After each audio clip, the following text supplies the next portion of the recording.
మాట్లాడినటువంటి మాజీ సీఎం లాంటి వ్యక్తులు మనం చూడం. ప్రజాస్వామ్యం గురించి మాట్లాడడం ఇంకా హాస్యాస్పదం.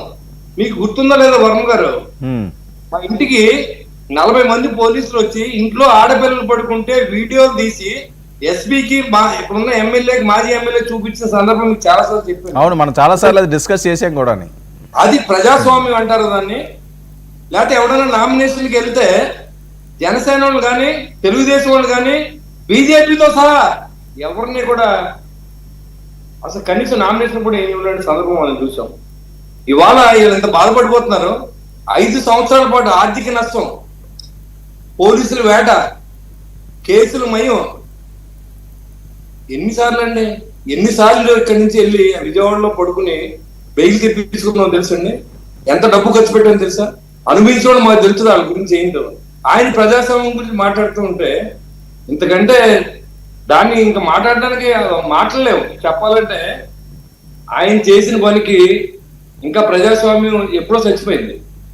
మళ్ళీ ఈ రోజు మళ్ళీ బతుకుతూ ఉంది కొంచెంగా. దాన్ని కూడా వీళ్ళకి ఎలా కనపడుతుందంటే వాళ్ళు వెళ్ళి రిగ్గింగ్ చేసేసుకుంటే, పోలీసులు సహకారం చేస్తే, వాళ్ళు నామినేషన్ ఏం చేస్తే దగ్గరుండి అప్పుడు మనం ప్రజాస్వామ్యం ఉన్నట్టు. లేకపోతే అవినేష్ రెడ్డి గారు లేకపోతే వాళ్ళ మనుషులు వెళ్ళిపోయి ఆ బూతుల్లో లాగేసి ఎవరన్నా మాట్లాడితే మేము చంపా. ఎందుకంటే వివేకానంద రెడ్డి గారు ఎవరు? ఆయన ఎక్కడున్నాడు? ఆయన ఏమైంది? ఎన్ని సంవత్సరాలు అయింది?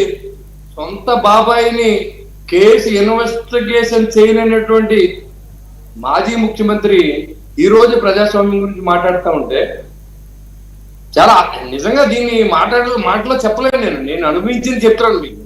చాలా మంది సోదరులకు తెలియదు, ఎందుకంటే అందరికీ అన్ని బాధలు ఉండవు. ఆ రోజు జనసేన పార్టీలు ఉండి అనుభవించిన బాధలు, నిద్రలేని రాత్రులు, కోర్టులు కట్టిన ఫీజులు, లాయర్లకు ఇచ్చిన డబ్బులు, కుర్రోళ్ళు కాపాడుకోవడానికి పడిన కష్టం చూసుకుంటే ఈ రోజు మా కాన్స్టిట్యూన్సీలో ఒక్క వైసీపీ నాయకుడి మీద ఎఫ్ఐఆర్ కడితే రిజిగ్నేషన్ ఇస్తాను. ఎలా ఉండాలండి రాజకీయం? పోటీ చేస్తాం, ఓడిపోతే ఇంట్లో ఉండేవరా, ఊళ్ళో ఉండేవరా?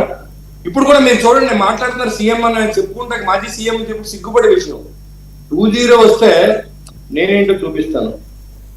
1-0కే జనం చచ్చిపోయారు, లేరు ఎవరు ఇక్కడ. ఆర్థిక నష్టాలతోనే ఇంకా ఈ రాష్ట్రం ఎక్కడ కోలుకోని పరిస్థితి. ఇంకా నువ్వు 2-0కి వస్తే ఈ రాష్ట్రంలో ఇంకా ఎవరు ఉండరు. ఇది ఒక శ్మశానంగా తయారవుతుందని కూడా తెలియజేస్తూ ఉన్నాం. ఈ 2-0 వచ్చినా 1-0 వచ్చినా మిమ్మల్ని మేము చాలా చూసాం. పవన్ కళ్యాణ్ గారిని 1-0లోనే 3000 మంది పోలీసులు అరెస్ట్ చేస్తాకు వచ్చారు. నందిగాంలో రోడ్డు మీద పడుకుంటే 3000 మంది పోలీసులు అప్పటికప్పుడు పోయి చేస్తే మా జన సైనికులు బయటికి తీసుకొచ్చారు. అది జనసేన పార్టీ ఆ వ్యతిరేకతని చూపించి అక్కడెక్కడ కూడా ఆయన్ని టచ్ చేయడం లేదు. ఇవాళ రాష్ట్ర ప్రజలు కాపాడుకున్నారా ఆ పవన్ కళ్యాణ్ గారిని? ఎన్నిసార్లు అరెస్ట్ చేయలేని చూసారు తెలుసండి. మాకు తెలుసు.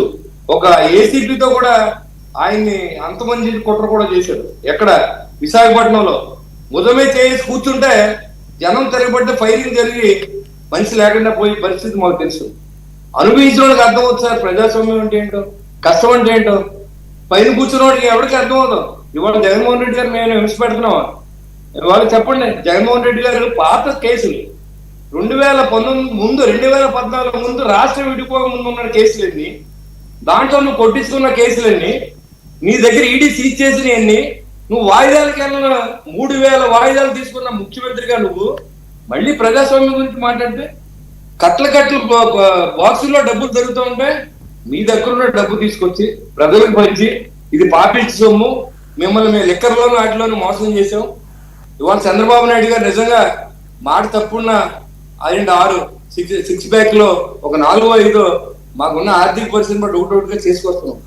నువ్వు చాలా సార్లు నువ్వు 1000 రూపాయలు పెంచడానికి నీకు 4 నెలలు 4 సంవత్సరాలు పట్టింది 250 రూపాయలు కాడికి.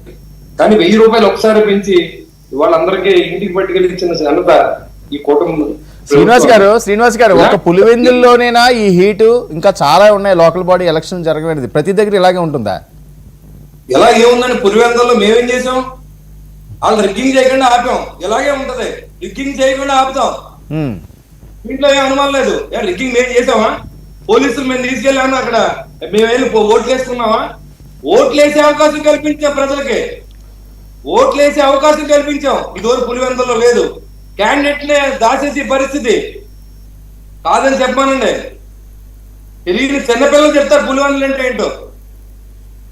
ఓకే. ఇలాగే ఉంటదండి, ఇలాగే ఉంటది. తప్పేంటి? మేము ఏమన్నా కొట్టావా? ఎవరినైనా కేసులు పెట్టావా?